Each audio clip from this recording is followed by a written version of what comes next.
Brett, it's wonderful having you here in South Africa. It was 7 years ago that you were last here, and I'm very interested to know how you feel. Things have changed since you were last here to now. Fantastic to be back, and I promised you last time I came that I would come to Cape Town this time, so it's taken me 3 times to get to South Africa and to get to Cape Town. So I'm so happy that I managed to get to Cape Town, because it's so much bigger and better than I actually thought it was. So yeah, it's been great to immerse myself more in the culture of South Africa this trip. So yeah, I can't be happier. That's wonderful. And so we had work first and then we have pleasure now, but I'm quite interested to hear about your feelings. I mean, you imparted quite a lot of knowledge at the Employer Branding Masterclass in Johannesburg, and we received very, very valuable insights from the rest of the globe. Having been to over 35 cities across the world, what are your feelings and sentiments towards how our market, the employer branding market, is being viewed at the moment? Do you think we've got a long way to go still? Yeah, I think you do have a long way to go still, but so do many other countries out there as well. I think, employer branding, if we look at the whole scope of it, like most countries are still in that first quarter. Yes.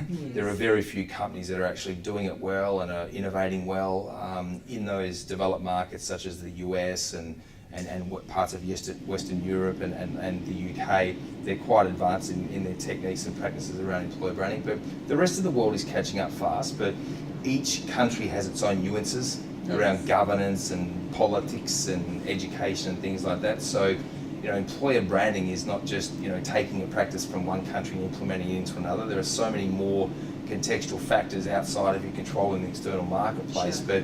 But I was quite impressed with what I found last week in Johannesburg in talking to the leaders. Their thinking is right. Their ability to be able to execute is another thing, but they were able to get access to a lot of different strategies and tools and frameworks which will help them navigate the next step. Yes. To build their employer brands here in South Africa. Yes, that's fantastic. And I think the reservation at the moment is it's quite daunting, employer branding from a strategic long-term perspective if you have a look at a 2 to 4 year plan. So thus the tactical approach that a lot of people are taking. But there's definitely forerunners and leaders in this space that are very hungry. They've got the appetite, they can see the foresight, they can see the fact that there's a lot of potential and there's a necessity to actually embrace employer branding with a view to impacting on bottom line profitability and objectives within organisations. Yeah, definitely. And one of the challenges for organisations is that they're trying to take a strategic approach to employer branding, but how they're functionally set up is in individual silo units. So the strategy might be led out of the HR function, but there's no communication with marketing or communications or IT, so it tends to fall flat.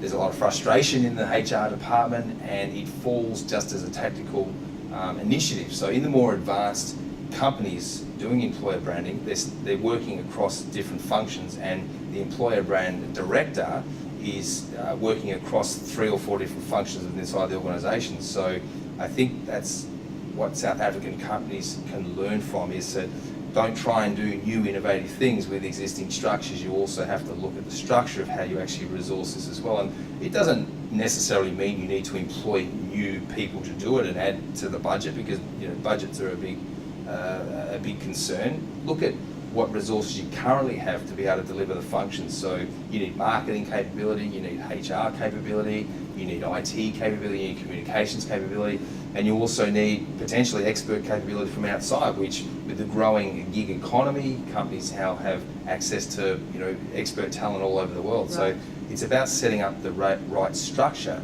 to be able to deliver this, and understanding who are your key stakeholders. So it's more than just delivering a project, as you can see. Yes, so yes. I think this is also an evolutionary process.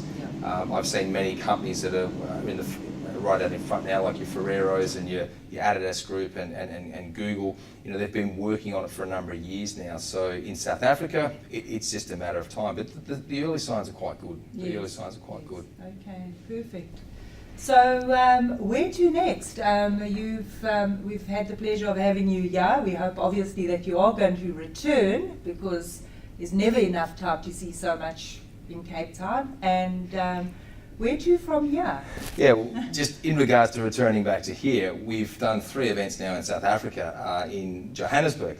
I'd love to come back to Cape Town and actually do something here, because I think just the feel of this city and what we could do here from an experiential point of view, tying in an educational event with some type of experience, and then promoting it to countries outside of South Africa, whether it be throughout the rest of Africa. But having been here now for a few days, I'm actually quite excited by bringing an employer branding event back here to Cape Town. I go back to Australia for 2 weeks, and then I'm back off to South America. I've got an event up in Peru, and that will be my first time to Peru, which will be very exciting. And then back to Australia, back to Aussie summer, which will be great, and a bit of a break over Christmas. And then our big major event, World Employer Branding Day, is in Prague next year, 25th to 27th of April, and that's really the big focus for next year as well. So looking forward to that. It'll be our 3rd edition, and hopefully you can join us there again, as you did in 2016, and represent South Africa and bring some South Africans with you. I spoke to a few leaders the other day in Johannesburg at the event, and they said, we're coming. Fantastic, and I'll be working on them. Maybe it's their first time in Prague as well, but you went to Europe and you loved it, and so absolutely. I think also getting leaders from different cultures and countries to connect with people from other countries and cultures as well is a very positive thing. And absolutely. These type of events where,